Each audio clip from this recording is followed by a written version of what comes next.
Here I am cycling in my neighbourhood, and there's somebody doing a very reasonable pass. And the reason I'm doing this video is there's been some interesting discussion in my neighbourhood about the relationship of cars and cyclists and the close pass. And so I'm just coming up to a road called Station Road that we were talking about just the other day. Here's somebody overtaking me. That's actually a very safe pass for me, but not for them, and then potentially not for me again. What happens if somebody had been coming in, hit them head on? We'd have all been in quite a state. So I start on the road in secondary position, and as we approach these parked cars, I've moved over to take the primary position in the middle of the lane to try and deter people from overtaking.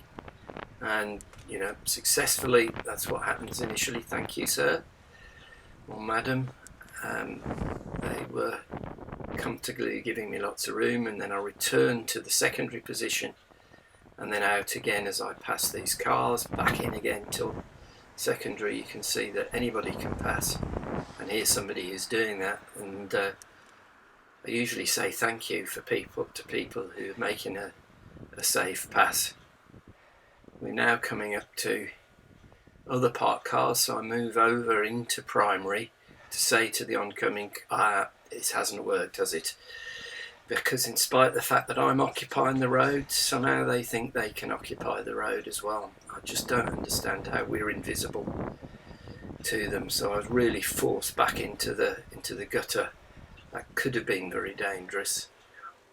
It's worth freeze framing here just to make the point that the reason that I'm so far away from the vehicles I'm overtaking is that between me and this van is the door zone. If you think what would happen if that van opened its door, I would slam right into it.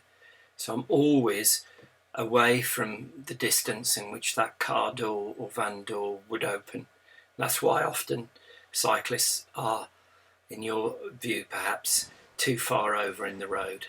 I'm staying out because there's two more cars, but just up ahead's an interesting lesson for us all. Somebody undertaking a driving lesson has been told by their instructor, no, there's a cyclist with priority, you need to stay back, and they're keeping me nice and safe. I wonder why we don't learn those lessons the rest of the time. You'll notice I'm moving back into secondary position now, just so that anybody who's behind me and that's been held up can get past. One thing you should always understand, a cyclist wants anybody riding behind to be in front of them, if that's at all possible. There's no value whatsoever in keeping you waiting and holding you up. And that's the end.